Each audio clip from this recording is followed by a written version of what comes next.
Most of us often chase rather pumps than established memes. And a green candle is somehow spoiled for us until it's screenshot. We stare at charts, forgetting it changes nothing. We watch charts, but not ourselves. This is a disaster. For as a result of confusing dopamine hits with actual profit, we are destroying our net worth. We are so tied up in FOMO and charts that we've lost all conviction. Time to wake up. What is alpha? Obviously, nobody can say, because it isn't just drawing lines on charts. It isn't rotation meta, that's just an idea.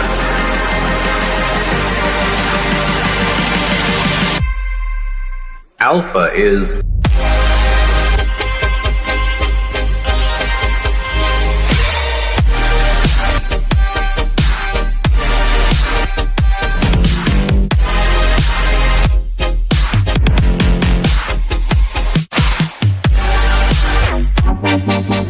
the Giga cycle cannot be explained in words. It's time! Let's go. Let's go. How you doing today, brother? Welcome I'm back. Good. Thank you. Thanks for having me back. We had a great episode last time. Lots of good conversations. So excited to chop it up about training, supplements, and hitting our goals. Bro, I love that stream. That stream we did last time about proper training protocols and phase loading, yeah. I'm still thinking about it. I'm still thinking about that stream. It kind of fundamentally, like I said last stream, I'm always someone, I just show up, I get good results, but I know I'm not tapping in to my utmost potential. And I'm still thinking, I'm like, what even are my goals? I think so many people, they don't expand off their basic goals. It's like, okay, my goals are to be healthy. But as a high achiever, I'm like, but what really are my goals? How can I build that training protocol around that? Yeah, man. And I honestly feel like by having like that overriding structure, and, I personally like to do what's called block periodization, but it allows you to structure, organize, and then have very clear and distinct goals that you can then fight to try and beat, right? And it's not meant to be easy, but when you hit those goals, you're like, yeah, that's what's up.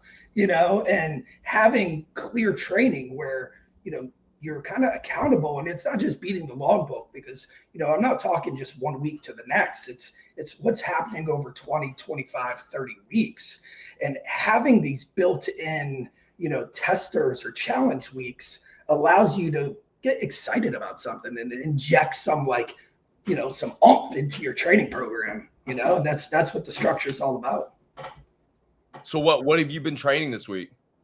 Yeah, so right now I'm on the third workout, so third session of my big squat load. So I took about a year and some change off from training squats, really training at all, just dealing with some life issues over the past couple of months. My body's like, dude, let's get it going. I want to train again, and I was like, all right, let's saddle up. So I'm on week 13. I'm a little ahead on the upper body, but week 13 of squats. We did 10 weeks of, ball busting volume, where we really focused on, how many sets and reps can we do? And, we'll talk a little bit about how I structured that a little bit later in this episode. But in short, we did 4 weeks of hypertrophy, right? And then we did another 4 weeks of hypertrophy.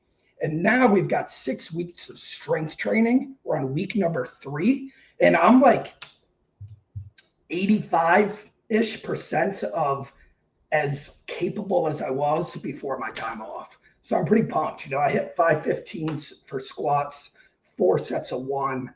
What was that, yesterday? So great session. I tweaked my back on week 8 or 9. I hit 405, and the goal was like 15 reps, and I tweaked my back on like rep 8 or 9. Soft. I'm telling you, man, soft. But I don't know, man. After hearing that, I don't know if we can do the stream with you anymore, bro. You're just This is you here, right? Yeah, yeah. Unreal. Yeah, How much weight is that? That's 515. Woo! Yeah, moving like butter too, which is the goal, right? We've got 3 more weeks left in this block of training. So if I have every session that's just ball busting death, then like 2 problems arise. I get beat up too quick. And 2, where the fuck do you go from there, right? If I've got 6 weeks to, training, do better and do better and do better and do better for 6 weeks in a row, and you start at like your max, you have no way to grow into anything, right? So, over this past 3 weeks, it's like every week we're doing a little bit more. And I'm hoping to end week 6 within striking distance of like my best squats, and then from there I can go back to, the training fundamentals and start rebuilding that squat again and do another, 20-week training program and hone in on that 600 squat, which has been a goal for more than a few years. 600 squat. That's the goal, man. And it's crazy because, like, to me and you, it sounds like an insane amount, Yeah, but there's people that do that shit. It's like, bro, what are you made of? Whereas for me, it's going to be like a decade of effort to get there, but when it happens, it's like those glory moments, And can you give people too, like, guys, if you didn't listen to the last episode, you have to go back and listen to the episode. But can you just give like a really brief recap of the phase loading that you went over for maybe people that didn't see it? Just a really quick. Yeah. So we're actually going to go over when we talk about the training fundamentals, but to give a quick 30-second elevator pitch, essentially what you want to do is organize your training paradigm so that for a period of, I set the standard at 4 weeks. For a period of 4 weeks, you are designing your training so that you can do consecutively more than you did the week before. So I give the analogy of like, you can go into the gym and do like a medium challenge workout and get kind of tight, but you could also go to the gym and do all your drop sets and failure sets and, balls to the wall, sniff some ammonia, and going hard in the paint, right? So that's your week 4. So in short, we're training so that it's like easy, medium, hard, depth, so that over weeks you're doing more than last time, right? And if you just repeat that once, then you can take that 4-week block of training and repeat it and either do a little bit more sets or a little bit more reps or a little bit more weight, depending on what your goals are. And then you can stack up these 4-week waves next to each other and compare your performance and saddle up and be like, look, I'm not eating enough to support my goals. I'm not sleeping enough to support my goals. I'm not, checking the right boxes that I need to check for me to continue making these hopefully reasonable progressions month over month over month. So I got a couple things. One, the smelling salts. Dude, I had to throw mine away because I started doing them on stream. And when I started having to ask people how many times a day is it okay to do these, I was like, okay, it's too much power, bro. I like those too much, man. Yeah, they're a good time, man. And, they really, really trigger that like fight or flight response. And to all my bros that live in the South, do not leave your smelling salts in the car. That bottle is going to blow up. Your car is going to reek for a week. It's not a good time. Have you heard of that happening to people? Oh, it's happened to me. Absolutely. So a couple more things to touch on there, because these are past episodes we've done. Like, what is your sleep like? So, I always tell people, it's great that you brought that up, is you start with what your sleep is like now, right? And then as you train and as you do your 4-week progressions, your sleep needs to become increasingly more dialed in, right? So, right now, me personally, I am going to bed around 10, 11 o'clock at night, right? And for me, what that means is at 9:45, I have a timer on my phone and I no longer get messages. There's no texts, there's no Twitter notifications. Will I cheat the system and check it? Yeah, but 9:45, phone's off, silent mode, done. Brush the teeth, eat a little bit of steak or something for put in your belly, slow digesting food, and just get ready to wind down. I personally don't have to get up at a specific time in the morning. So I don't have to get up at 5 o'clock, 4 o'clock. So I go to bed around 11. I get up around 7 or 8. That's a solid chunk of time for me to get some good sleep, right? I'm a big proponent of sleep increasing as you enter your competitive phases, but I don't really think that people should sacrifice their quality of life when they're in their 20s and 30s so that they can hit a medium week squat progression. You should be able to do that anyway, right? But those life sacrifices do become inevitable. And as you get deeper into the weeds of a training program or competition program, there comes a point where it's like, the phone goes on silent at 8. Maybe I go to bed at 9:30, 10 o'clock instead of 11 o'clock at night, and that's just, the fact is that there's no drug yet that has been designed that allows us to recover and perform despite poor sleep. So, you can be juiced to the gills, and once you start having to perform at a high caliber, and you can't perform at a high caliber year round, right? So this is why we periodize your training. If you're a 315 squatter and I have you squat 315 3 times a week, eventually you're going to be a 275 squatter, right? Now, sleep is like the trump card that allows us to recover better and perform better. And without it, man, you're spinning your wheels. You start getting into the 4 to 5 hour sleep schedules, and that's it. You may be gifted, but your gifts are going to run out real quick. That 8 to 10 hour range is a requirement for good performance. I'm a bit of a conspiracy theory guy, and I almost feel like there was a coordinated psyop to try to get people to sleep less so they're more easily controllable. Because you see it all at once. You see the jockos, you see all these government guys, they're like, sleep 4 hours, sleep 5 hours. And it blows my mind. Like, I was talking to a client the other day, and she just couldn't figure out this autoimmune issue. No matter how many peptides, supplements, everything she was throwing at it, she just couldn't fix it. She was really dialed in. Like, she had good pharmacology, she had good natural medicine, like, she was doing phasing, like cycling between different, everything was really dialed in.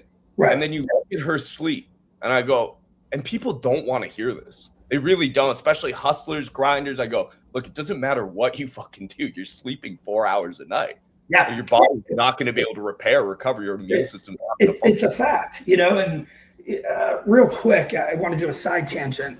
When I work in the telecommunications space, and let's go 10 years ago, I was doing a telephony project at the University of Dayton Air Force Base in Ohio, right?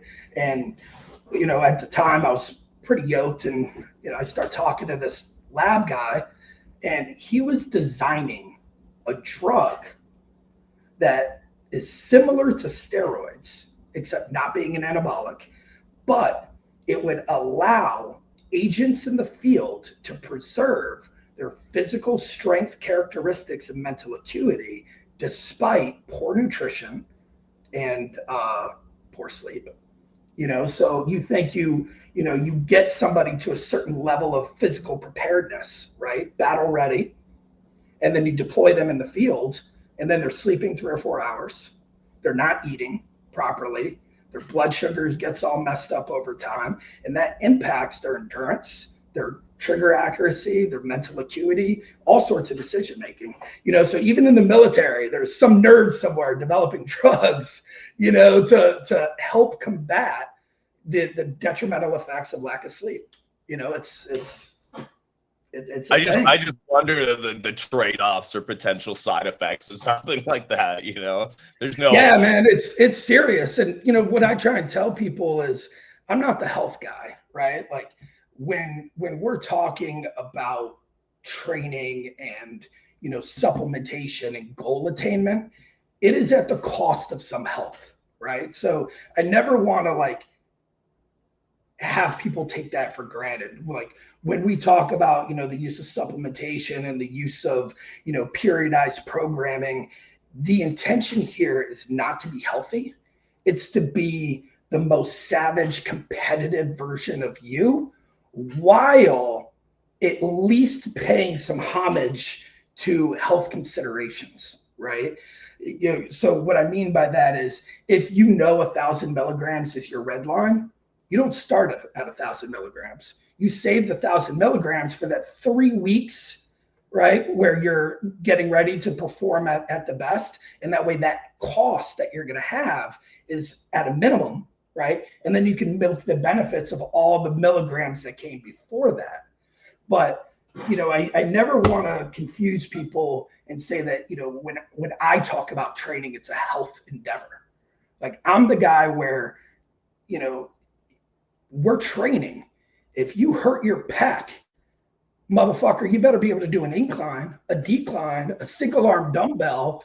I don't care. We're here to train, right? Like it's just the way it is. It's not a health endeavor. It's to my school of thought, and the way we do things is that we're on a fucking journey that starts here and ends here, and we're marching to that destination. And you're gonna have some hiccups along the way, and you're gonna either work around them or you're gonna get the fuck out. That's it. It's like very Louis Simmons school. It really is, and that's how I was introduced into weightlifting. I came from the penitentiary, and then I ended up in Ohio, and I trained at a West Side barbell-esque type gym where my coach at the time, Matt Wiedemer, was personal friends with Louis Simmons, so he coached him, and then that psychological toughness was the personality and the energy of the times. And like once you're kind of brought up into that, that's the way it is, and then it's especially suitable because when I look back at my prison workouts, nobody gave a fuck about your elbow. If you were allowed to bench with the A squad, you better show up. You're going to bench with the A squad, and that's the way it was, man. Hey guys, drop your comments in the chat. We'll probably get to a couple while we're just kind of talking, and then at the end we'll sit down. We'll make sure we dedicate 10-15 minutes. I don't know if you want to field this one. Quick little what should be the standard physical goal for men? Love him. Good guy. I believe that every able-bodied guy should at least get to the point where he can squat 315 for reps, bench in the 200s for reps, and then, deadlift in the 300 to 400s for some reps. Now, as you get more into sport, that changes, right? So if you're a fighter, I want you at a different level. If you're a soccer player, I want your squats at a different level. If you are a aspiring bodybuilder, I want your technique and your other lifts to, continue to prop up into a certain direction. But, I feel like every man should be able to hit a 225 bench, 315 squat. And why wouldn't you want to, right? Like at no point in your life will you ever be like, damn, man, I wish I was weaker. Yeah, I wish I was weaker. I would have done better. It's never going to fucking happen, and as we get older, our bodies really deteriorate, and if you look at an 80, 90-year-old that has 20, 30 years of strength training under their belt, and you look at an 80 or 90-year-old that's spent the last 20 years on the couch and going to work, hunched over a keyboard, they are remarkably different humans, just remarkably different humans in terms of their capabilities, and as an old man, hit in my 40s now, as I get old, I want to be a remarkably capable human, and weightlifting is that. I've got women in their 50s with both of them with health issues squatting 240 pounds. One of them has 2 hip replacements, and not from squatting, but she was led to believe she'd never be able to squat, never be able to be strong. She's squatting 240 pounds at 55 years old. And you got grown men that are struggling, and it's just not acceptable. I don't know about you, chap, but I feel like a royal pussy after hearing that. We got to get after it, man. That's what we're here for, No, I love this, bro, because we're kind of at the opposite ends of the spectrum. That's why I really enjoy talking to you, because most of what I do is very health oriented. Like I'm eating grass fed, I'm doing my yoga classes, I'm doing my mobility. I really try to keep things in balance, but you know, it's really beneficial for me talking to someone like you, because I have that savage drive and hitting those goals and those achievements and, you know, strengthening your mind. How many people just go through the motions in their workouts kind of like that, and you can just see, you know, a weak workout equates to a weak mind. Absolutely. And, you know, the way I program, every 4 to 8 weeks, you're going to work up to something that is emotionally, you know, challenging, where you're going to have a little bit of anxiety and you're going to be like, fuck, man, I don't know if I can do it, but I'm not going to tell Chris that. Let's go. I'll get after it, you know? And, you know, you have to really like psych yourself up and build that confidence, you know? And like when I hurt my back, people are like, oh, you can quit squatting? I'm like, motherfucker, I can still squat. It hurts. But what do you mean? And I ain't even taken ibuprofen yet. The fuck you mean? Am I going to stop squatting because my back hurts? You know how much muscle is in your back? I tweak some muscle in my back. I'm going to stop working out? No, I'm not. I don't have a bulging disc and my spine's about to erupt. You know, it's like you have a complex structure of muscle back there. You tweak something, it's not game over. Man up, get through your workouts. You know, and the reward that you get when you hit your goals, or if you come within striking distance of your goals despite some obstacle, is fucking powerful. You know, and people like to hit their goals. There's a reason why every lifting video from any person that's not even a pro lifter is like, squatted this at X body weight, not bad for 68 years old, you know, did it without wraps, did it this way, did it that way. You know, people want to be proud of their achievements and they want other people to share in that happiness and pride with them, right? So, you know, one thing that all of us in the fitness world have in common is a simple barbell, a squat, bench, deadlift, and, you know, if you're into it, Olympic lifts. So by rising up and saying, hey, I squatted 275, I'm speaking a language and a level of commitment that everybody in the gym can understand. They may not be able to do it, but they can understand like that load and the significance. Does that make sense? Yeah, I was just thinking more about my level of feeling like a pussy is just intensifying and intensifying. I've had knee issues. I was doing jujitsu. I was doing circuits. What helped? I tried all kinds of things: peptides, dry needling, a lot of stuff. The peptides help for sure. But that's been something that's been kind of chronic off and on for the last 5 years. Doing a lot of yoga really helps. Doing a lot of knee mobility. But I still find things like leg pressing and squatting, like I'm still fucking scared to do them because I've tweaked and aggravated and put myself out of physical activity so much. What would you suggest to someone that's kind of in that position? Like they want to squat, they want to. Dead ass serious. You know, but your starting point might be, you know, 45-pound empty bar.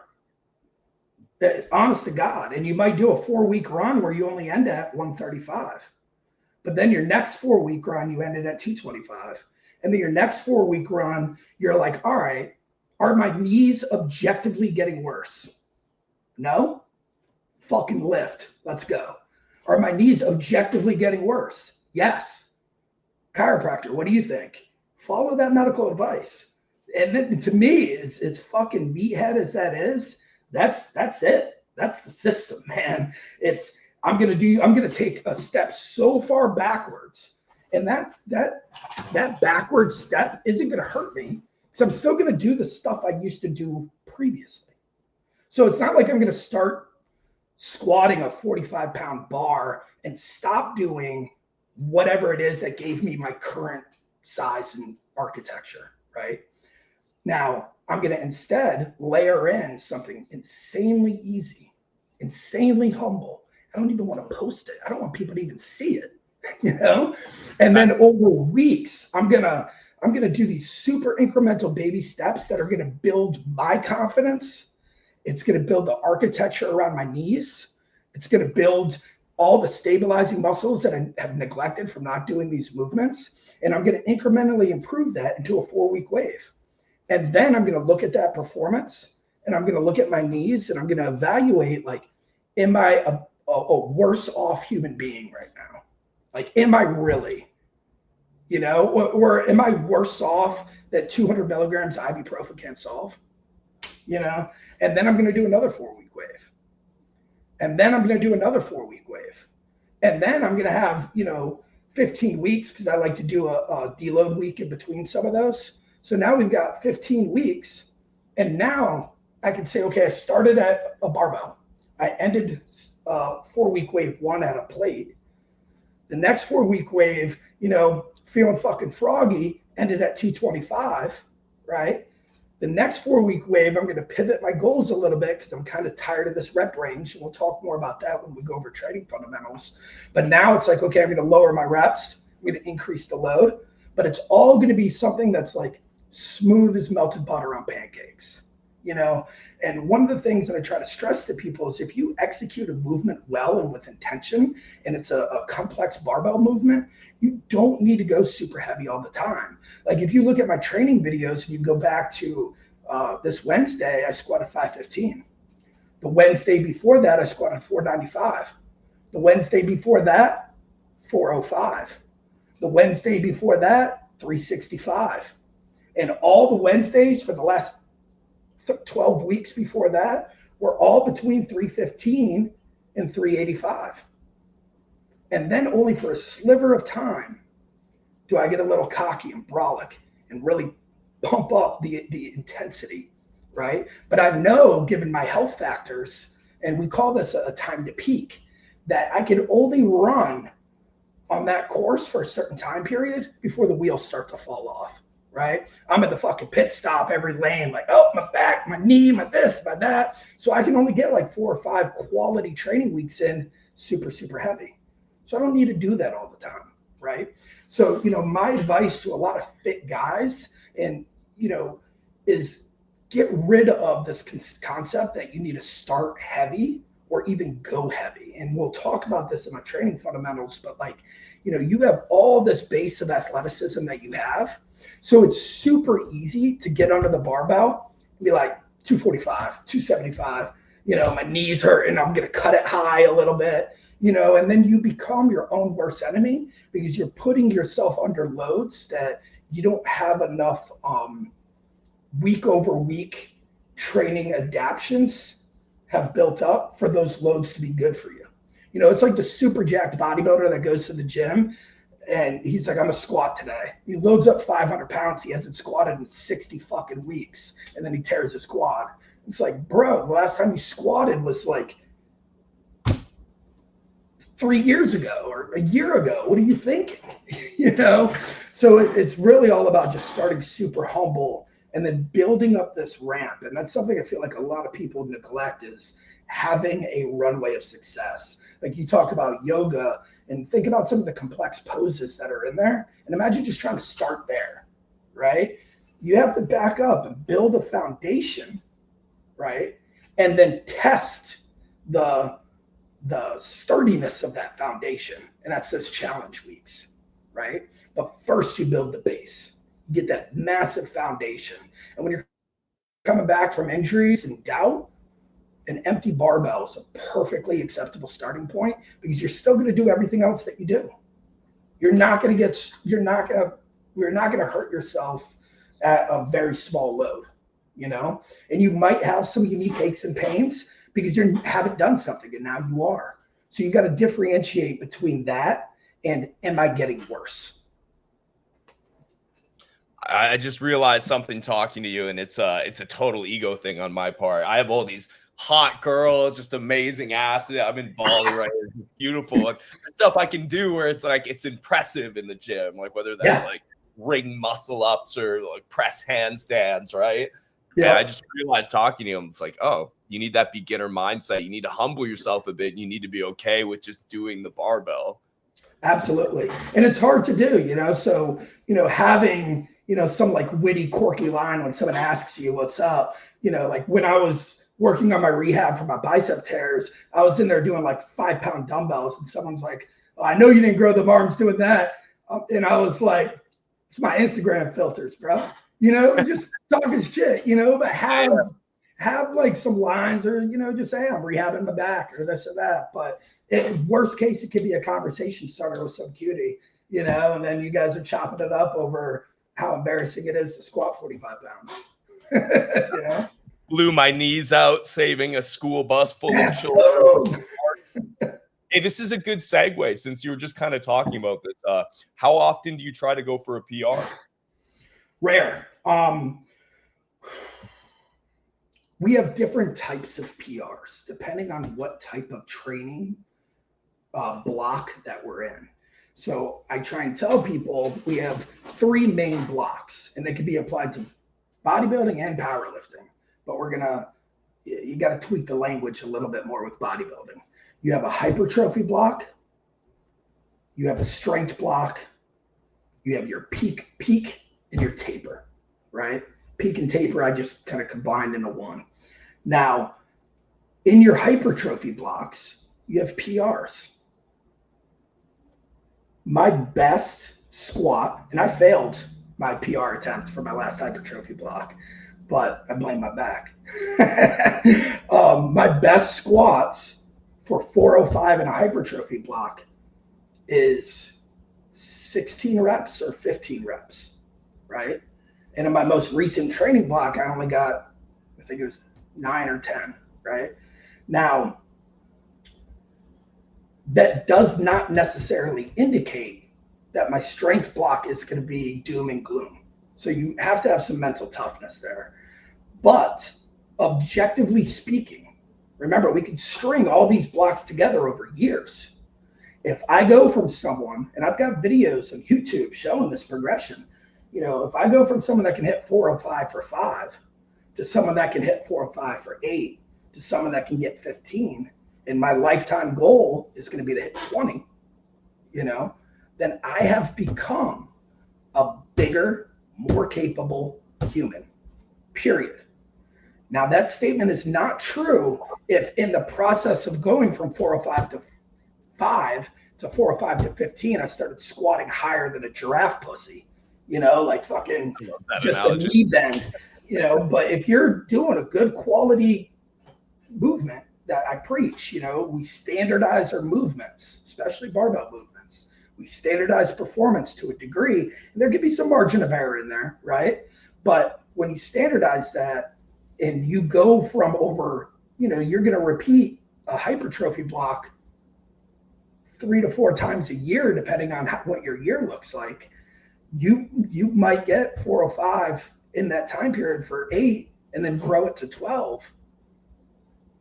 You've gotten stronger, and you can, depending on how you program, you can go for those PRs in all sorts of different lifts. You can chase it in your squat, you can chase it in your leg press, you can chase it in your deadlift, so hypertrophy blocks, it might be a number that's stimulating for you. Most people, it's going to be 225, 315, or 405. Right? Those are going to be the big numbers. There's like 2 guys that might be able to use 500 that I know of on Twitter, like the brick squad guy, fucking monster. If he goes from hitting 500 for 6 to 500 for 12, he has become more of a monster, Now, that could take years. And that's the part people don't like, but you string together these consecutive blocks, and then you can gauge, am I becoming bigger? Am I becoming stronger? Am I becoming faster? Right? I like people to have a PR that they're chasing every 4 to 8 weeks in something, right? Now, you can't progress everything, so you kind of want to pick your battles, but if I'm in a hypertrophy block and we're doing, let's say, 6x6 on squats for time, one of my favorite workouts, and your best is 275 for 6 sets of 6 squats in under 12 minutes, okay? And your best is 275. And I'm like, shiny, what happens if we could get 315, right? Let's make that magic happen. So then over 2 consecutive blocks, we don't try and hit 315 for 6 to 6. We try and set ourselves up for success so that we can create the type of human that can hit 6x6, right? So let's say that, you're like me and your lungs suck. We're going to throw in a little bit of cardio bike, right? We're going to throw in some super high lactic threshold training on the leg press, so maybe you're 6x6 and then you hit leg press for 2 sets of 20-ish, right? And then every Monday, Wednesday, Friday, you do 10 minutes on the bike. And then you set your bike up so it's like hit, and you take a timer, and for you to hit your AMRAP on squats, it's about a minute of effort. So maybe you organize your HIIT training so that it is around 30 seconds, then 40 seconds, then 50 seconds, then 60 seconds, and then repeat and increase the challenge rating on the bike. Does that make sense?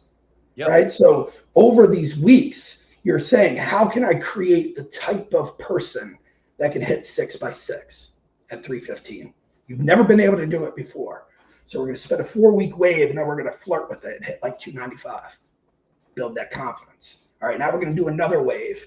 And week 3, we're going to make it super easy so that week 4, you're not super fatigued. You're going to go in and you can do it because you hit 295. It's easy.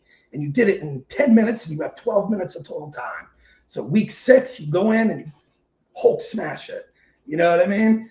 And that is how we program. And then we say, okay, now we've done all this training to get you here. Now let's see what we can build off of that, right?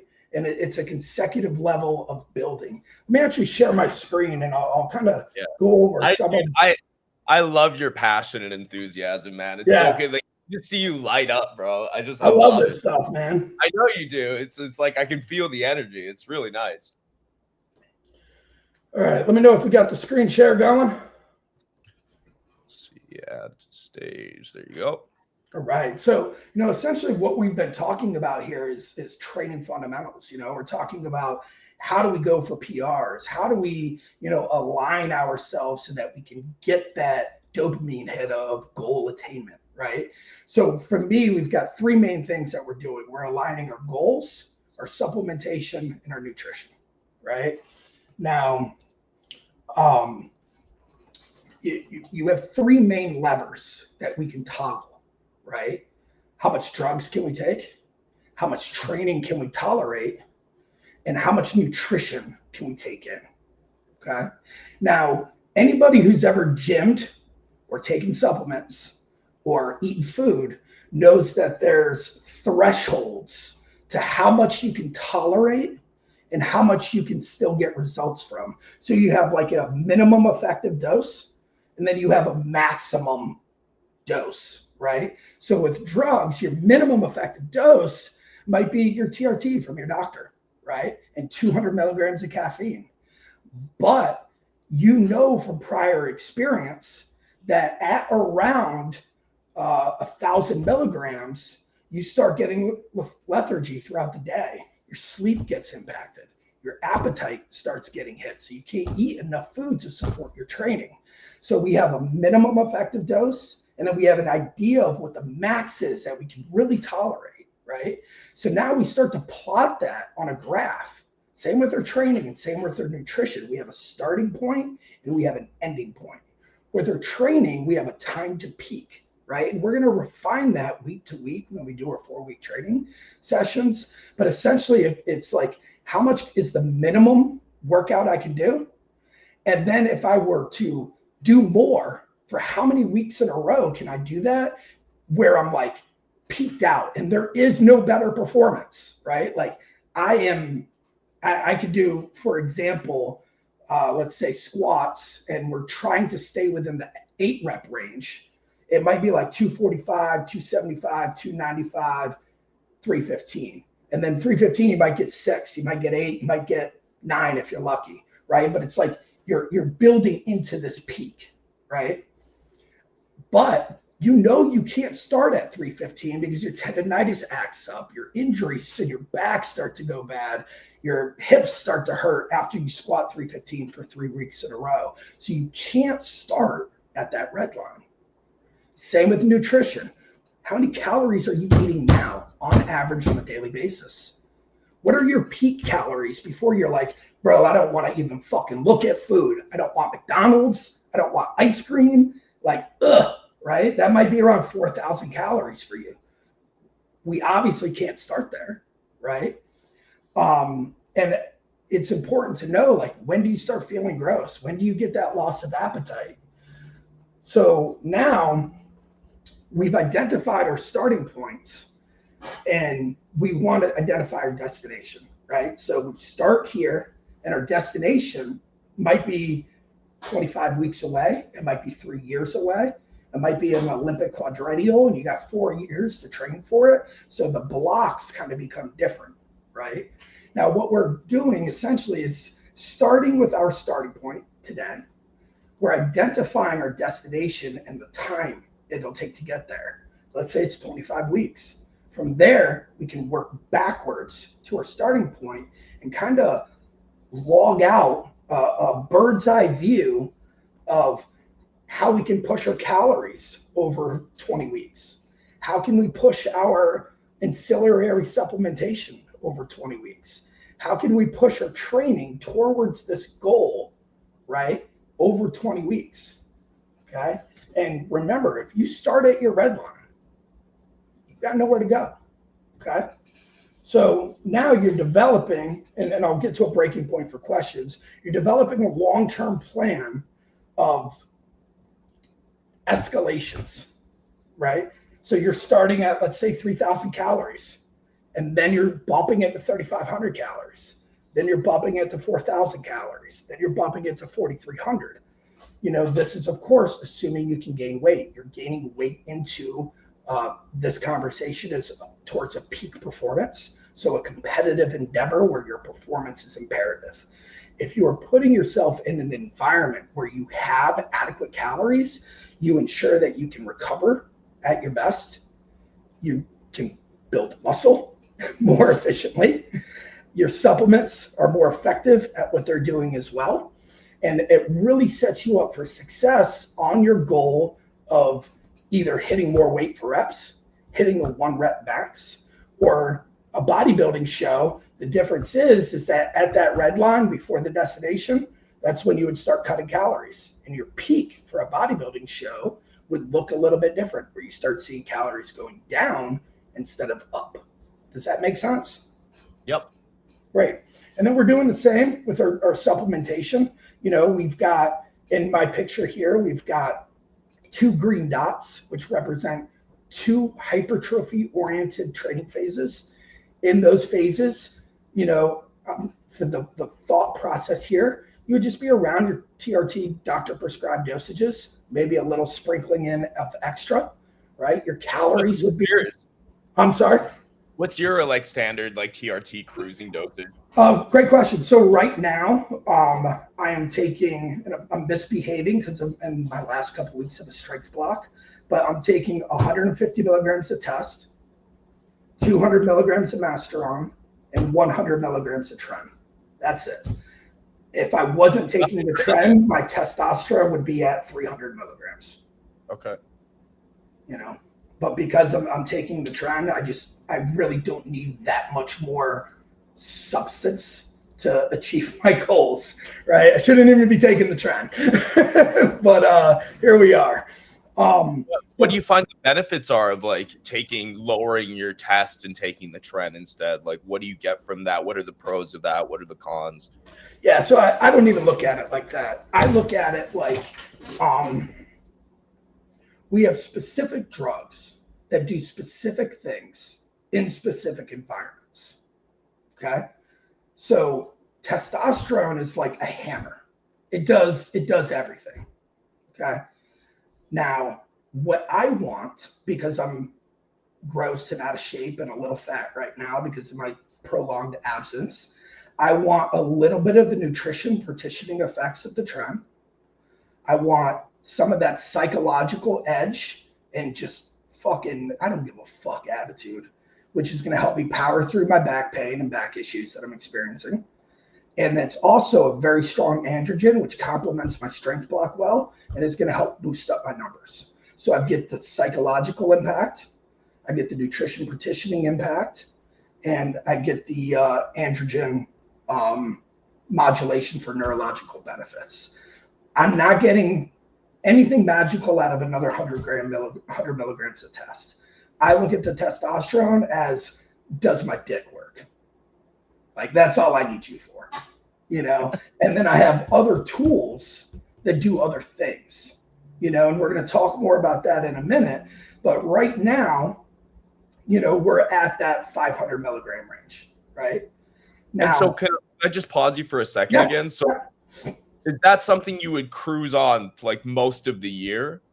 Or is that not with the trend, but the test and Masteron or Primo, absolutely. I would say that 200 to 300. 200? Yeah, so around there. You know, I think for most fitness people, you're not going to run into egregious health issues under 500 milligrams of substrate unless you're taking something like Tren, Deca, Halo testing, things that are a bit more harsh. But if you're in the wheelhouse of tests, Masteron, Primo, you're getting blood work pretty regularly. You're not sniffing coke every Saturday night in the bathroom with hookers. You're going to be just fine. You know,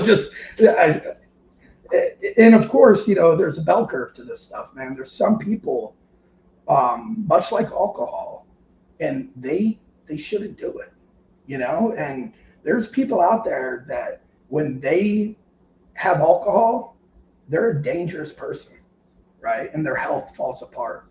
They lose their ability to properly speak pretty quickly, and they just don't have sufficient enzymes to break down alcohol and process it. And then you bring in someone psychologically messed up on top of it, it's not going to be a good time, right? Supplements are much the same. You have people that have it in their wheelhouse to handle drugs with minimal side effects and well. And then you have people that, man, that substance hits their body and the wheels fall off. And they shouldn't do it. If you can't take somewhere around 800-ish milligrams and not be sick, lethargic, have terrible, terrible back knee, and, you know, to the point where you need to take other drugs to counter that, all that stuff, this stuff's just not for you. You know, and I'd hate to say that, but it's true. I can't psychologically handle like more than 300. Like when I start to get to even like 280 milligrams of test, I'm on the same thing right now, 200 and 200. Yeah. When I start to get even north of 270, I don't think people understand how much mental fortitude, one, how different people physiologically like react to these different substances, but two, how much mental strength and endurance you need sometimes. Like, bro, I find when I'm very prone to prolactin, progesterone, estrogenic side effects. I had really bad gyno at one point. I needed multiple surgeries because I didn't take care of it. That was crazy, bro. Went from being a stripper that was like stoked on being topless to Bob has bitch tits. Like it was rough. Yeah. But people don't. Great experience though to be able to learn how to love myself with tits. Because now I love myself even more without tits. Love it. But I don't think people understand how mentally challenging some of these substances can be. And that's another question I want to ask. Like, what does it feel like when you're getting at 800, 1,000? Like, that's fucking crazy. Can you give people kind of a reference of like per milligram? Like, what would a normal body kind of create in the range of milligrams? You know, so I'd say that a normal male, you know, and I'm sure some of the science guys here are going to correct me, but I'd say, you know, 50 to 100 milligrams of testosterone is what would translate to most people to around the 300 to 800 nanograms per deciliter or deciliter or whatever it is. You know, that is going to be the ballpark for most people. Most beginner cycles on the internet, it's being marketed as safe and beginner, are at 500 milligrams. And most kids on the internet are going to tell you that you need to be taking 1,000 milligrams plus. Bro, I would be in prison again if I took it. Right. Yeah, and it's important that you recognize that. You know, like me, I also have to modulate my drug usage very, very carefully because I'm psychologically not as put together as some people. You know, so I can handle 100 milligrams of Tren like it's nothing. But you put me in that 200 to 300 milligrams, and it's dangerous. And, you know, when I'm in comp prep, my last 2-3 weeks before the powerlifting event, I'm in, you know, the 200 to 300 milligrams of Tren E, but then I'm taking another 100-ish milligrams of acetate. So it's super, super in and out. Maybe sometimes I'll do 200 extra. So I'm around 500-600 total milligrams of tren, and I'm a batshit crazy, you know, like I'm thinking about all sorts of fucking weird, wacky shit, you know, delusions and fantasies about hurting people, to fucking some stripper while her boyfriend watches, to, you know, some fucking tranny. And it's like, what's that bitch got going on? So, the first cycle I ever did, I had no idea. I was when I first got into stripping, and I just asked the guy, what's the strongest shit you have? And he just gave me tren. I didn't do any research. I was probably taking between 200 and 300 milligrams. Bro, I gained 30 pounds. It felt like it was just on my face in my trap. In 1 month, I gained 30 pounds, and I had every single side effect. I would wake up in the middle of the night, cold sweat. I was just fucking everything. I couldn't walk up the stairs without getting gassed. I was having night terrors. I didn't have roid rage, but I was having roid enthusiasm. So I was living with hippies at a community house. I had roid enthusiasm. I was living with a bunch of hippies at a community house, and they're like, we should do some yoga. I'm like, let's fucking do some yoga. Like, I love yoga. Like, just super intense and on the wild, you know? And, you know, people say roid rage isn't real, but like it's fucking real. It's a thing, you know, especially with people you that get mad at like have, how weak people are sometimes, right? Yeah, man, like, you get mad about all sorts of shit. It's wild, you know. Trend, you know, there was this gay guy in my inbox recently. God love him, and he's like, I'm gonna try again when you're on tren, and you know, it's like, people know, man, that shit messes you up. Sorry, bro. I completely derailed the presentation. It's good. It's good. So now that we talked about that, that's good. So, you know, we've identified. We have one question before we go on, bro. We had Mang asking, what does Masteron do, or Primobolan? Yeah. So Masteron and Primobolan are both DHT derivatives. They're great drugs. I'd say they're pretty similar in terms of how much effect they give you in terms of anabolism, but they have very different effects on estrogen, on neurology, and on a couple other factors. So, you know, I want to say, and don't Google it, right? Don't take my word for it, that Masteron is going to block estrogen at the receptors, okay? Whereas Primo is going to lower total systemic estrogen, as opposed to allowing that estrogen to be present and blocking it within the breast receptors. So they have different impacts on how much total estrogen is in your system. The Primobolan is going to lower total estrogen. The Masteron is going to allow that estrogen to exist, just prevent its binding. This is important because estrogen has tons of downstream impacts and even impacts anabolism. Why I personally prefer Masteron is because it has a ton of neurological benefits that I have neither heard of nor personally experienced from Primobolan.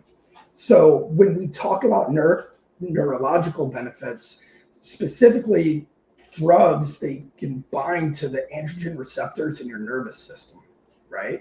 And different substances are going to have a higher affinity for binding to those receptors than others. So tren, Masteron, they bind to this androgen receptor in the nervous system, which makes you more of like a high key individual, right?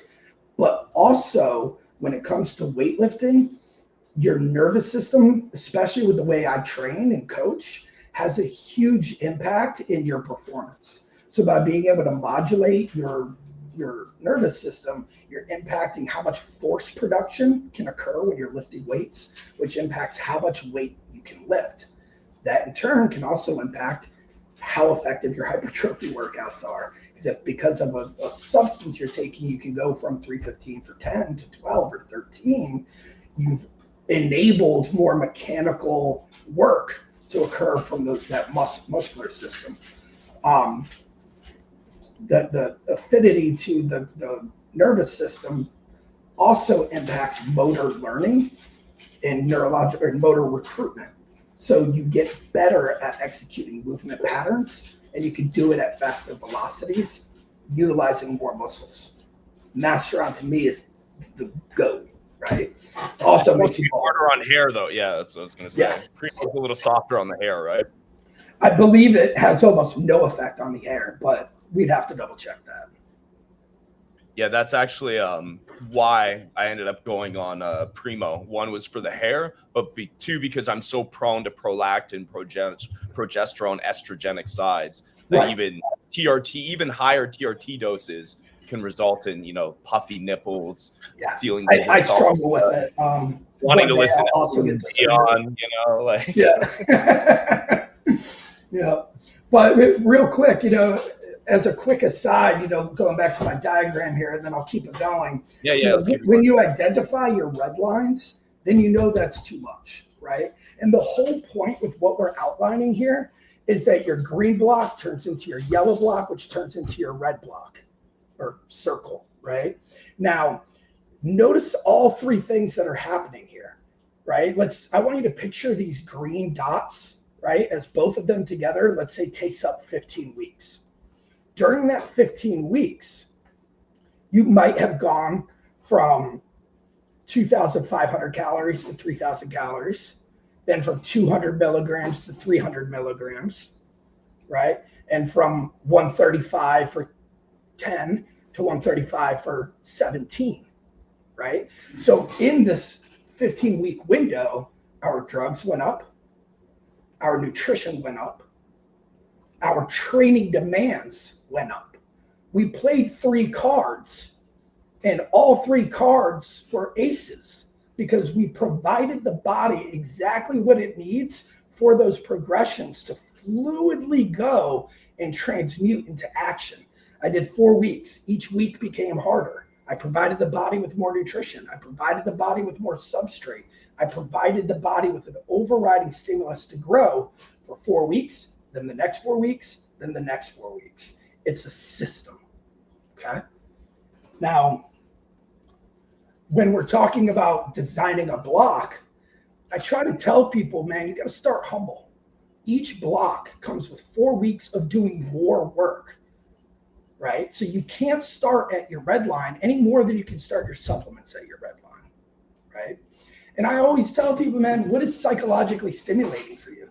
You know, like, now it has to have correspondence to your goal and your end outcome, right? But if you enjoy doing push-ups and pec deck and, you know, a certain transformer bar or a certain Smith incline press, there is a place for those things in the training program, you know? So what do you psychologically enjoy?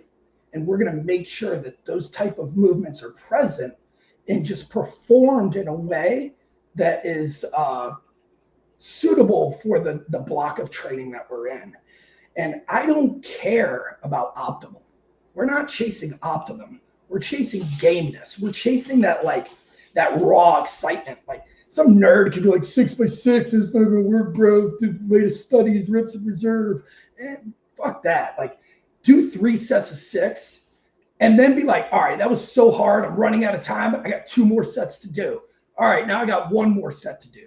I just gamed those 6 sets. And I got this timer. It's 12 minutes, you know, and I'm finding ways to just make this a fun and stimulating and challenging process. You know, one of my favorite 6x6 routines, you start at around, let's say, 50% of your 1 rep max, start humble, perform 6 sets of 6 as quickly as you possibly can, and do it in under 12 minutes. And let's say that you did workout 1 in 8 minutes. Great. Don't worry. You still have more work to do. But next week, increase the load and come at it with that savage barbarism. You do the next week at heavier load, took you 9 minutes. Go again next week, 10 minutes. Go again and maybe do an even bigger jump. Psych yourself up. 3 sets is easy to do. You're not a bitch. 3 sets. All right. 2 sets. All right. 1 set. 6 sets. You got it. You know, like, we don't care about this optimal way to train. We care about getting you psychologically bought into the training paradigm and then challenging yourself week over week to perform at a higher level. You want to align yourself with not killing yourself today, but going in, it's like next week I'm gonna murder it, right? I already killed today. Next week I'm gonna beat that. You know, I looked at my 495 squat video for like 3 times a day before my 515 squat video. And I just like fantasized about beating it. I'm like, I'm gonna get it. I'm gonna make sure it's deep, it's low, it's fast, it's aggressive. I'm gonna talk shit to my boy as soon as I come into the gym. You know, like if I need an extra 100 milligrams of caffeine, I'm gonna take 200. It's fine. This is what we spent the whole week aligning ourselves for. And then we want to make sure that we're taking something that's routinely available. Because we are tracking load on the bar and sets and reps, if you're training on a different type of machine every week, you can't really reliably track those progressions. So I try, even if it's a machine I like less, I try to make sure that I'm picking the hardest squat machine, leg press or hack squat or pendulum squat. I'm choosing the hardest one available. But if for some reason there's this one in the back that nobody ever uses and I can always get it every week, whereas the one that I like is always taken, I'm gonna pick the one in the back because I can use it every week, right? I can rant about that too long, so I'm gonna keep going. Remember the goal of the block and ensure your accessories align, right? So when we're designing our 4-week wave, and let's say that it's a hypertrophy block, okay? So you do 6 sets of 6 safety squats, then you get in a leg press. It is a hypertrophy block. There's no need for you to do 900 pounds in a set of 5, right? Wrong exercise, wrong goal, wrong everything. Sets of 15 to 20, right? And then, you know, just like you're gaming the 6x6, you can game that leg press. What do you like doing? Do you like doing like 3 sets and then a drop set? Do you know what I mean? Like what stimulates you? And then program that in. Does that make sense? Yeah. Great. Yeah, I just have 2 questions before we move on to the next one. One, obviously, you know, some people are going to use gear, some people are going to go natural. If someone is pursuing the natural, would they just use 2 cards, or is there another kind of card, whether that's different kinds of natural? They're not natural. They're still taking stuff. They're taking creatine, they're taking caffeine, they're taking ibuprofen, they're taking Tylenol. Would they just up the natural things that they're taking as a replacement to the nailed it? As long as we're not getting to a point where we're taking things at a dosage that has, and I am a little bit of a science nerd, I talk shit, but you know, if there's absolutely no evidence that 15 milligrams of something does something, then there's no need to escalate it regardless. But then the question is what can I do to get more out of what I'm taking? Is it a little bit more sleep? Is it better hydration? Is it, you know, better timing on my meals throughout the day? You know, you're still going to look for little hacks, even though you're natural, that you can pull. You know, like on my Sunday squad, I text those girls on Saturday, and I'm like, ladies, make sure you take in at least an extra 50 to 100 carbs tonight. Make sure that you drink enough fluids. Make sure you only have 2 margaritas max. You know what I mean? Like, make sure you're checking those boxes. So, you know, that brings us to week by week progressions. And here, what we're showing in the image is block 1 compared to block 2, right? So it's as simple as, let's say week 1 through 4, you went 225, 245, 275, 315, right? And let's say that instead of worrying about weight, you're worried about sets and reps. Well, maybe block 1, you did 315 for, you know, 3 sets of 8.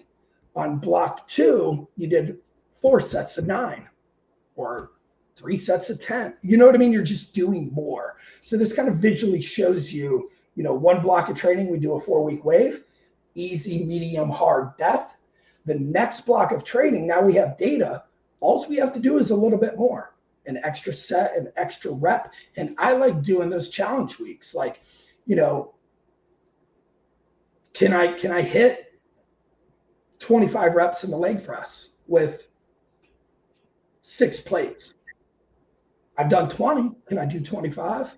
You know, build it in and work for it and get hungry for it. And remember, there's no such thing as a bad workout. You know, like if you come in one day and you just botch that training session, that's all right, man. Like what happens on one individual workout doesn't mean a lot when you're talking about stringing together 20 to 25 good workouts. When you have a plan, there's going to be some mess ups in there, right? And you have to just have the mental fortitude to know that, you know, there are going to be deviations in the plan, and it's not always going to be this picture perfect graph. But when you string enough of this data together, that graph does become very real. You know, like I should have thrown a picture of her in here, but you know, I was talking to my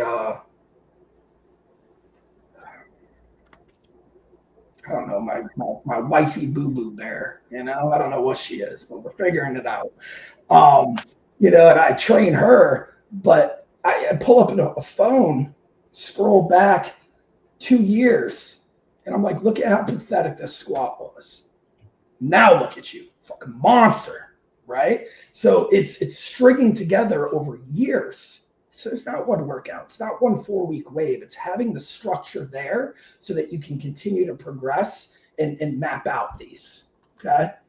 Now, the challenge weeks give you something to look forward to because an easy workout is kind of boring, bro.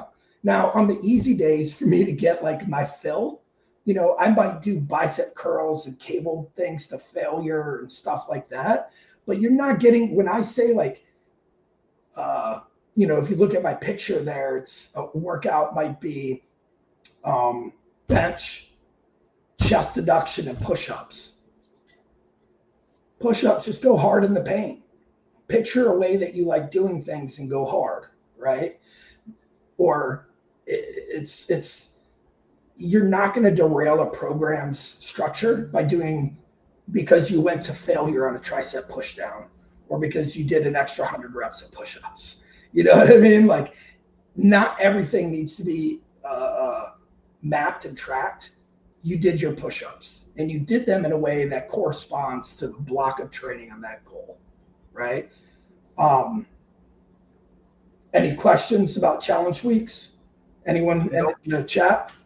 No, but we do have a question about the creatine through the waves. Yeah, so I'll actually talk about that here. You know, I personally don't peak my creatine any higher than 5 milligrams. Really? The standard, yeah. And to be honest with you, I haven't purposefully dabbled in higher dosages. I do find it a little conspiratorial and weird that everybody all at the same time started pushing the 20, 30 milligrams. And, you know, if I was a supplement manufacturer, that is a major payday for me. That being said, if you personally feel like you get let me step back. What I'm expecting from creatine is size, okay? It is increasing the amount of retention that you have, and it does so in a aesthetically pleasing way because creatine shuttles that extra retention into the muscle as opposed to subcutaneous, so that when you have more swelling in the muscle, it looks appealing, right?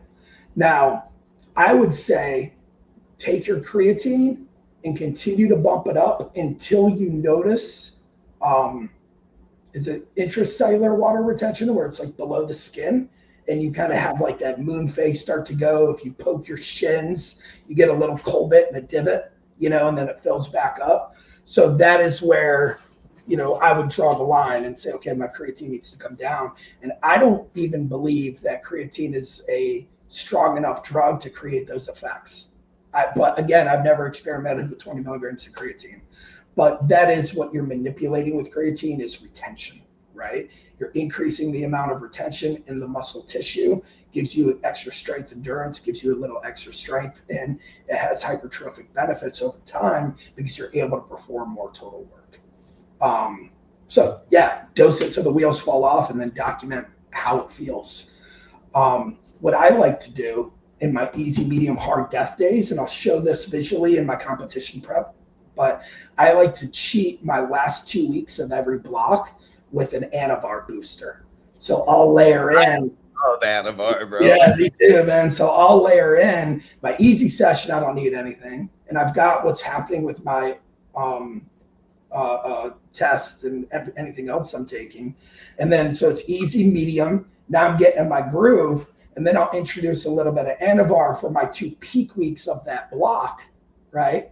And if I know it's an 8-week block and my week 3 and 4 and the first wave are meaningless, I'll save the Anavar till the next 4. But if I'm doing easy, medium, hard death, and the next block kind of aligns similarly, I'll layer in 10, 20 milligrams of Anavar, and I get a great benefit from that, especially with my force production workouts. Anavar, another DHT derivative, so it has the great anabolic effects, negligible to no estrogen effects, and it also binds to nervous system receptor sites. So, Anavar is a tool in a powerlifter's arsenal that is often underplayed, because it's associated with a mild anabolic. Makes you look great too. Yeah, it's amazing. So cut, so lean. Yeah, it's good stuff.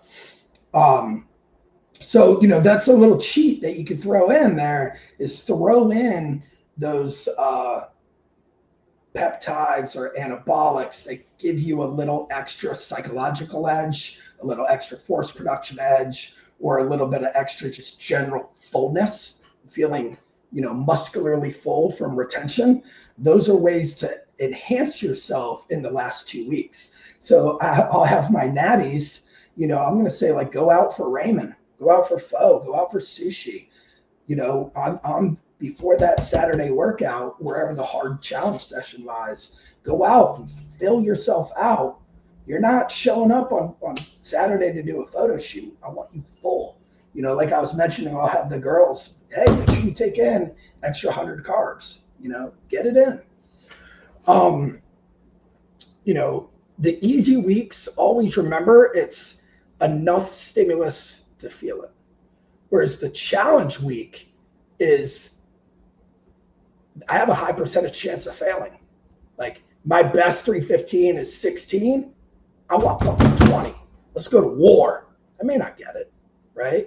Like, what I'm doing right now with my females is they hit the a heavy single, right? So they're working up to more than last time, right? But it's not necessarily 95% of their 1RM. If you pull up any of their videos, they're moving well, right? They're not grinding out failures. But one of the girls, her number was 240 pounds, right? That's where she's at right now. And then after they hit that top single, right? And these are bodybuilders, so we're not pursuing strength per se, but I use the top single as a thermometer, totally mispronounced that, but as a temperature gauge on their readiness for that day, okay? And, I then say, okay, we're performing above or below. And if week to week to week, we're able to keep inching up that conservative max, then I know you're not coming in fatigued, beat up, off course, right? Additionally, by taking that heavy single, I potentiate performance in their back down work. So I'm having them do 1 set of 15 reps and then 2 sets of wherever the dice fall. You might do 1 set of 15, a set of 12, a set of 8, right? Weight doesn't go down, weight stays the same. Now, every week we started the reps at 145 pounds. And right now they're at 180 pounds. And they're still hitting 15, but the goal was on week 1, easy week, You can do 145 for 15. Probably do it for 20. They did it. Week 2, that 15 got a little harder. Week 3, that 15 is a little harder. Now, they're now at 180 pounds, and because of their training program, they're doing a longer cycle than 4 weeks, but they're at 180 pounds for 15 reps. And the pinnacle performance, we're hoping 185 for 15.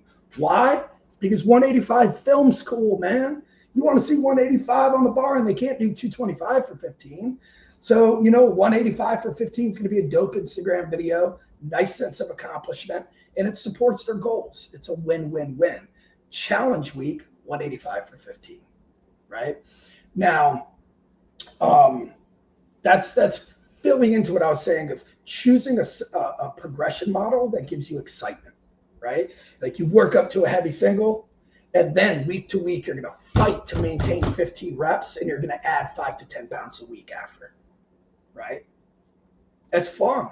You get something heavy, show off for the girls, then you got rep work that's aimed at hitting or beating a certain number week to week to week. And if you fail, that's okay. You're still within the rep ranges that support your overarching goal, which is building muscle. Make sense? Yeah. So correct me if I'm wrong. I think we went over this last stream, but on a weekly basis, let's say I'm training calisthenics. My goal is to get longer handstands, be stronger, like do more muscle ups, whatever it is, right? You said the amount of time someone would work out that week is dependent on the recovery. Yeah.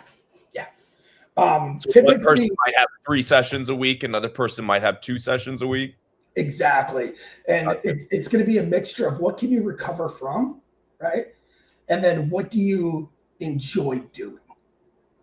So if you really enjoy doing calisthenic work, right? One, understand the cost of that in terms of if you have another goal, such as your strength training. Now, I would tell my clients, Shiny, you have no cost of calisthenic work during, let's say we're going to do a 25-week program, during the first 15 weeks. You can do all the calisthenics you want for the most part. But then when we get to week 15 through 20, your calisthenic work is going to impact performance. So you need to take a step back. And then the thing is that a big deal or is that not? Some people, we call it a decay rate, right? So your skill in a specific task is going to decay at a certain rate depending on the frequency of task completion.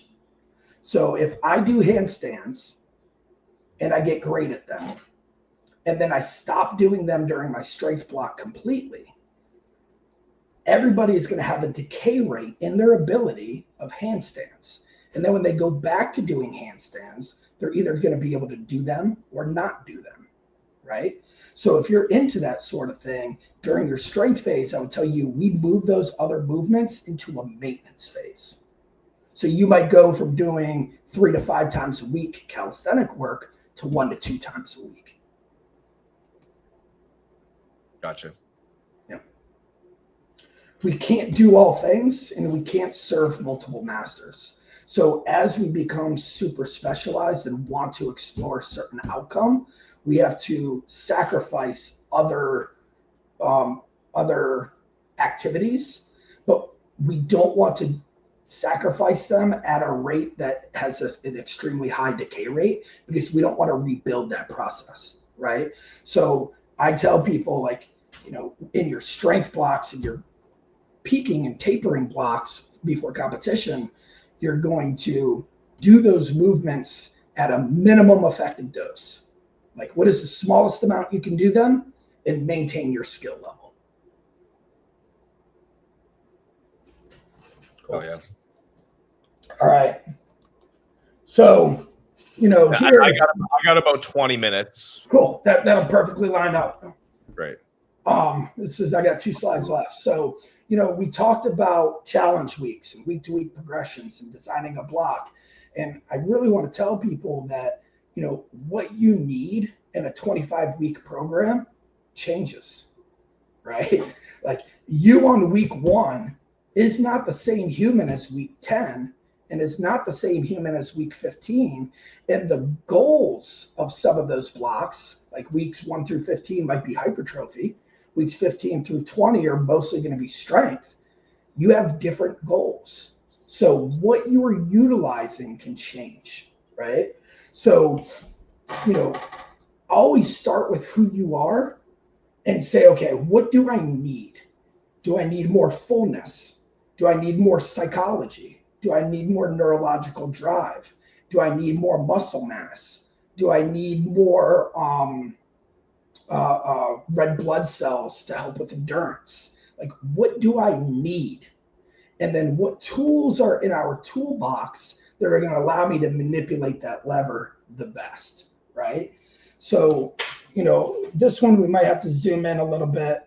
Let me know, but this is a 25-week program, give or take, outlining a high-level competitor's competition bench press. So I'm going to use my mouse, and I'm going to kind of walk through certain components here. Can you zoom anymore? Yeah, let me see if it works. Yeah, there we go. All right, so here at the top, we can see that my course of drugs on a weekly basis, right? So I'm starting out in my first 11 weeks. I'm right in that sport TRT range where my test is right around 200 to 300, right? And then my Masteron is at 200, and then it starts getting bumped up from there on, right? So we're looking at a hypertrophy block. Now I'm going to scroll over here to the right. We can see that in my hypertrophy block, I strategically sprinkled in some Anavar during certain weeks, right? And then we can look at my training here, and I can see what is my goal in this training block, right? And here we can see I cheated just to get an assessment of where I am at the time. I can only bench 455. So we started at 4x2 and then did an AMRAP, right? I've always been notoriously terrible at doing reps. So, my reps have never been high. Keep in mind here, I'm in a volume accumulation phase, and you're only seeing 4 sets of 2 in an AMRAP of 5. So my volume and my hypertrophy isn't coming from this specific movement, right? So what I didn't document here is my secondary movements are being during this phase, sets of 10 to 15 on the bench and tons of push-ups, right? So we're probably talking this first block, probably around 200 to 300 push-ups, and my next block around 500 push-ups. So the for people maybe just joining the stream, can you explain what an AMRAP is again? As many reps as possible. So it's just as many good reps as you can do. And what you're trying to do is 2 things. You're trying to assess what your potential is for future weeks of training, while providing yourself with a psychological high drive type moment, right? Where you can either feel good at the end or feel bad if you didn't beat previous performance. But, it provides you those 2 factors, right? And nothing is in a program without a reason, right? So the AMRAP, if it is above a certain number, based upon what your 4x2 is, and you're above a certain number, it's going to tell you roughly how many reps you did in reserve, and if you can safely go up in load next week. If I do 4x2 and my AMRAP is 2, motherfucker, you better not add more weight to the bar. What are you thinking? You're on week 2. You better repeat. You started too heavy, but if you got 5, and you also can factor in your previous historical numbers so you can, gauge progression a little bit there. But if you got 5, then you have a degree of certainty that you can go up in weight because you only have to do 4 sets of 2, right? So it allows you to gauge that. Now, what we're doing here, this block, is I had been coming back from prolonged downtime. So this is allowing me to really see where I'm at now. And that 455 week 5 shouldn't be there. That's a man letting his ego take over, right? That's me saying, fuck the 4 weeks. I want to see where I'm at. I feel good. You know, like that's not supposed to be there, but I'm a human, you know? Now, now you can see the structure. So we got a 4-week wave, right? And then we added the anavar here to boost us. And then we deloaded, right? Put a little And what is that smiley. deload? Is that like a total Easy week off? What does that look Not like? a full week off, but what I like to do is little to no barbell movement that week, right? And that could change depending on the how I'm feeling, but it's little to no barbell. Still come in, hit your accessories, hit your push-ups, do whatever, but you're just allowing yourself to have additional recovery. You did 4 weeks of increasing the demands. Now you're saying, okay, take some downtime, recover from that, eat, let the food and the substrates that we're providing in the back end do their magic, and then we can continue on to the next slice. Our next slice is another 4-week wave. And keep in mind, we're kind of in that hypertrophy block, right? Mostly supported by my secondary movements, not my primary bench press. But look what happened to my sets and reps here. We went from 4x2 to a 4x3. On a net whole, just like in this image here, right? We went from doing this to doing this. A small little adjustment, 4x2 to 4x3. But that is enough additional stimuli to be more, right? So now I did another 4-week wave, got some nice little PRs in there, the 370 for 7, nice, 405 for 5, way better than 365 for 5, right? So now we've got a nice little wave in there. We threw in our 20 milligrams of anavar, and we're going to end that second block. So let me zoom out just a little bit so I can see.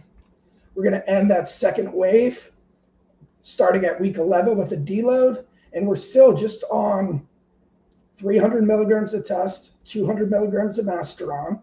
We have a nice base where we've got 8 consecutive weeks of training. We've successfully increased our training stimulus and still hit clean PRs across the board, right? And now what we're going to do is say, okay, body, I'm going to provide you with additional resources to continue on this trend of building a monster. I want to build something, right? And we're doing slow progressions. We're repeating loads, give or take 5 pounds, because the human body just doesn't magically get strong. You may be able to hit some insane number on any given week, but can you reliably build on it, right? And if we want to build tissue, we want to build muscle, and we want to build a person that can perform a feat of strength at the end, we need to string together a lot of consecutive workouts that are building into a goal without a lot of failure in the mix, right? So now we're going to go from 4x3 to 4x4. We're doing double what we were doing on the weeks 1 through 4. We went from 4x2 to 4x4. That is double the amount of work. And then we can see here that we started to run into some performance issues, right? My 405, we only got for 4, but that's okay. And then we see we threw in another session, right? And then you can see here, I layered in some tren. Very small dosage, 30, 30, 50, 50, 50. I'm flirting with that minimum effective dose. I'm trying to figure out, like, what is the smallest I can take where I'm going to feel just a little extra when I hit the gym, you know? We can also see that by doubling the effective load that I'm doing, or sorry, the effective reps, I'm providing an even greater stimulus on all these that I've done before, right? Now, my next block of training, now it's okay. We're in our strength block. We took another deload, and we ended at 400 or 4x4 at 405, or sorry, 415 for 5x3, right? But 4x4 was our peak performance for the most part. And now we say, okay, what happens if I take my total reps and cut it in half, right? When I'm prioritizing strength, I want high force output. I don't need a lot of repetitions. So now we're going to go backwards. My 4x4 becomes a 4x2, right? During this time, I also assess what I am as an organism. What do I need? So I'm like, all right, I need a little extra tests, need a little extra mastron to continue to drive that neurological drive. And I'm going to continue with the trend. And I'm going to keep on my journey, 4x2. Now, because we're getting closer to that competition date, we need to really prioritize load on the bar. So the reps, we fight. And if we can't do an AMRAP, we don't do it. 4x2. Plus, we got 3. Humble, fine. 4x2. 430 pounds, we got 4. Great. 4x2. I don't know why I have a +3 here, question mark. Maybe I was going to do an extra rep, but I couldn't. And then 455, remember, I like to revisit old numbers, right? So we tried 455 on week 5, right? And we could only get 1. Now we did 5 sets of 2. I now have confirmation of my progress and momentum that we've built into this program. I went from an organism that could hit 455 for 1 to one that could do 5 sets of 2 with it. Undeniable progress, right? Now I reassess, because now we're getting ready to really peak. I reassess. I just ask you, so I see you drop your Mastron there and you added NPP. What is We're NPP? about to go there. Okay, cool. Yeah. So here I reassess after every deload, every training block. I'm like, what am I? What am I? What do I need? I was so veiny and so vascular and so bodybuilder-ish that I didn't have sufficient size, right? And then the double whammy of the high Mastron and the trend, both for the neurological drive, I was just too lean, too thinned out, and my body weight in the scale was kind of stuck, especially because I have like the appetite of a bitch. Like I fucking suck, man. I can eat as much as a girl getting ready for prom. It's terrible. So, you know, I looked at myself and I'm like, man, I am shredded right now. And I'm like 10 pounds underweight and however many weeks out from competition, 6 weeks out, you know? So I said, okay, we're going to jump ship on the Mastron, and NPP is essentially DECA, but short ester. I believe it's pronounced nandrolone fetal propionate, terrible pronunciation, but think of a fast acting DECA, right? So you're really going to enhance how much retention you're having, you know, fluffing me up and making me kind of a bigger, more massive person. And I'm removing some of this leaner characteristics and graininess that I'm getting from the Mastron. Now, Mastron is huge for me on neurological force production. It is the nectar of the gods for me. And a big part of my training philosophy and training modality is aggressive, fast reps, right? Now, getting rid of that much Mastron meant that my nervous system androgen receptors weren't getting taxed. So I bumped my tren, right? So we went from a 50 milligram dose of tren to 200, really making sure that my androgen receptors were getting as saturated as possible. I bumped up the test a little bit more. I typically wouldn't do that, but I had a whole bunch of tests and I was within the dosages, the total milligrams that I needed. And I didn't want to bump the trend more and I didn't want to bump the NPP more because my dick doesn't like it, right? I start getting lip noodle, can't have that. So the only tools available then to me at the time was more test. So we had the test there, bumping up general anabolism, androgenics sides as well. We've got the NPP to increase fullness and retention. We've got the trend to drive psychological drive, neurological drive, and to help with the nutrition partitioning as I'm starting to eat more and more bad food because my appetite's getting worse and worse as I get closer to comp, right? Now, peak week here. Now we're really, really in the weeds. 600 test, 300 NPP, 200 trend. Oh my God. And notice these last couple of weeks, this is like what we talked about where you're in that red zone, right? You're not healthy. You're not. You can be healthy on weeks 1 through probably all the way up to week 14, 15. But, you know, once you start getting into these bigger dosages, this isn't a health pursuit. This is a conquest, right? A conquest for your peak performance. And you can see here, I redline out at 600 tests, 300 NPP, 400 milligrams of Tren Ace with the 200 milligrams of Tren E working in the background, but I did not continue taking it, right? So we didn't introduce more. And then we're taking the D-ball and anadrol at the same time, twofold. Anadrol augments strength through pathways that I can't comprehend, and D-ball augments strength through completely different pathways. So both of them are going to help me drive retention and size while also augmenting strength through the various pathways that they do. D-ball a little bit through the androgen receptor. Anadrol does all sorts of weird shit. I don't know. Just like anadrol causes estrogen side effects without producing estrogen on a lot of people. Anadrol is just a weird drug. It's also very unhealthy, so I prefer not to do 50 milligrams. 25 milligrams gives me what I need. A little. Are you taking any AIs or anything as you get like this thing? I try not to be honest with you, and I try very vehemently not to. I mean, I'll cry a little bit with 25 milligrams of D-ball and some morning cartoons, you know, be right in my feelings. Fido shouldn't have gotten hurt, but I try not to do the AIs.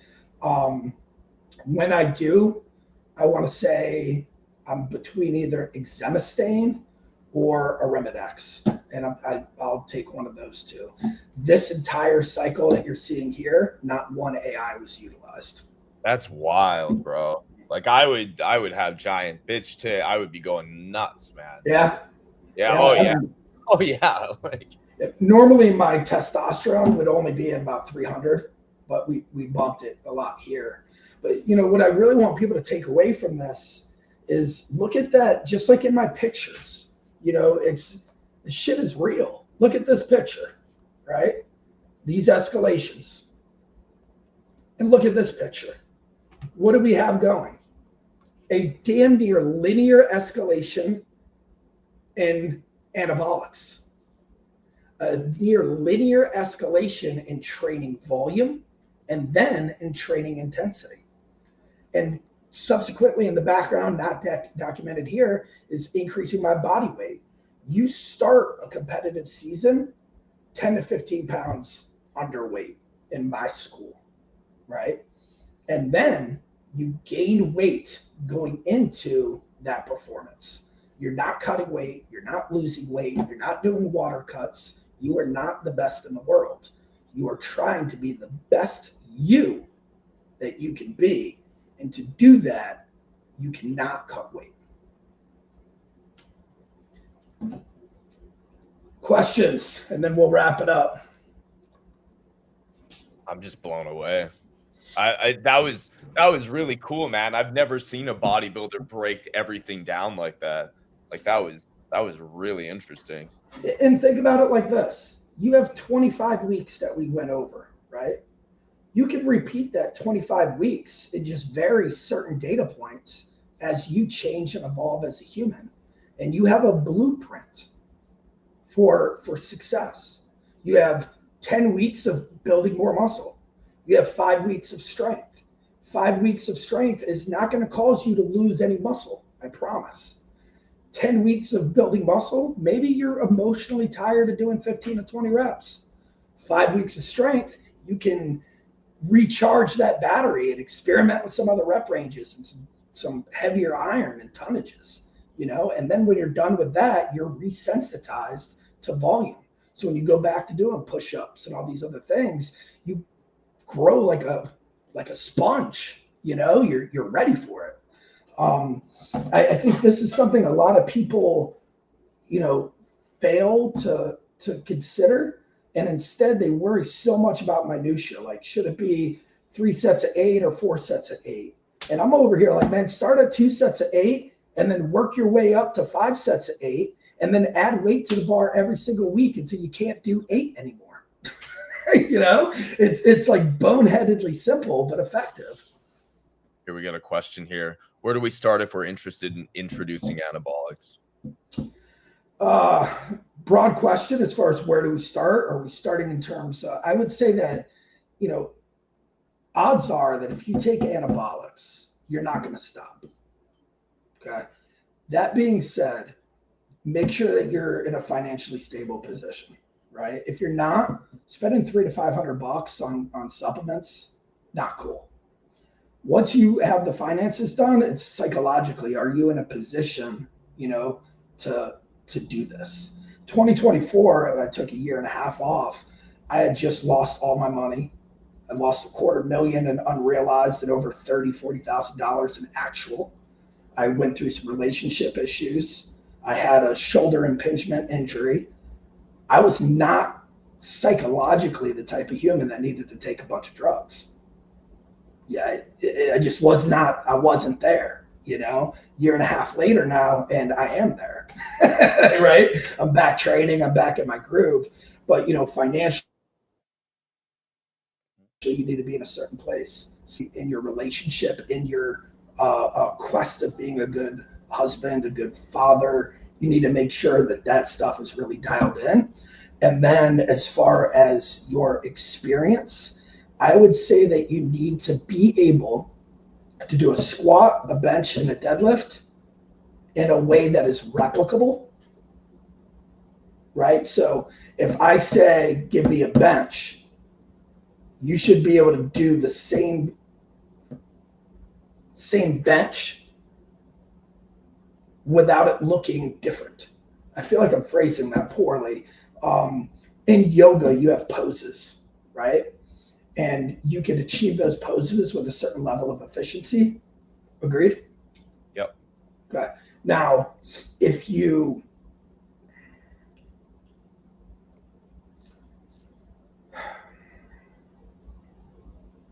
I don't know how to say this, man. Okay, it's been a long if you're rushing the process to take supplements and you can't execute basic movement patterns, you're going to end up doing yourself more harm than good, because the supplements are going to make you a little bit stronger. You're going to be super prone to injury. And you're not going to get a lot out of it because you're not really working the muscles when you're in the gym. You're kind of just working your tendons and ligaments, you know, and so make sure that you know how to train. And then I think you're good, you know. Fuck bitches, get money, honestly. All right, Coach, we don't have any more questions. I got a heart out. I got to run to this class. That was fucking awesome, bro. Again, awesome. Thanks for having me. Absolutely blown. I want to take all the things now. Let's go. I'm with you. I'm ready to compete in October and November. I'm looking for training partners again. So, you know. And you're on the low end too of like gear that bodybuilders would take, right? Yeah, like, I mean, I'm dude, everything on that screen, you know, the weeks 21 through 25, most people are taking something close to that on week 2. Wow. You know, and it's scary. It's you know, it's wild what people think they can take and be healthy, and TikTok culture doesn't help. You know, when you have like kids popping steroids and they're like 16 years old, you know. And I truly think that, you know, there's 2 conflicts here, and I know you have a hard stop, but, you know, we tend to think we're indestructible, you know, and steroids for most people don't have any like dire impacts right away, right? And, you know, if you do something for years and you're doing it at the red line, and you don't really realize it because there's no overt like side effects that you're directly seeing that are catastrophic, it can really set you up for some bad health outcomes, you know? All right, Coach. That was all. As always, that was fucking awesome. You're the man. If you guys have any more questions for him, drop it in this stream. But thanks for tuning in. All right. Give JackedBased a follow because that was fucking awesome. All right, brother. Peace, everybody. Later. You're absolutely the man, bro. Most of us often chase rather pumps than established memes. and a green candle is somehow spoiled for us until it's screenshot. We stare at charts, forgetting it changes nothing. We watch charts, but not ourselves. This is a disaster. For as a result of confusing dopamine hits with actual profit, we are destroying our net worth. We are so tied up in FOMO and charts that we've lost all conviction. Time to wake up. What is alpha? Obviously, nobody can say, because it isn't just drawing lines on charts. It isn't rotation meta, that's just an idea.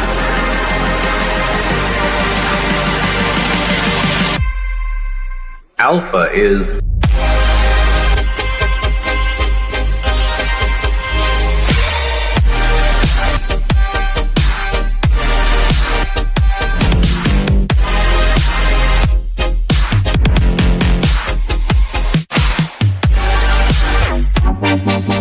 the Giga cycle cannot be explained in words.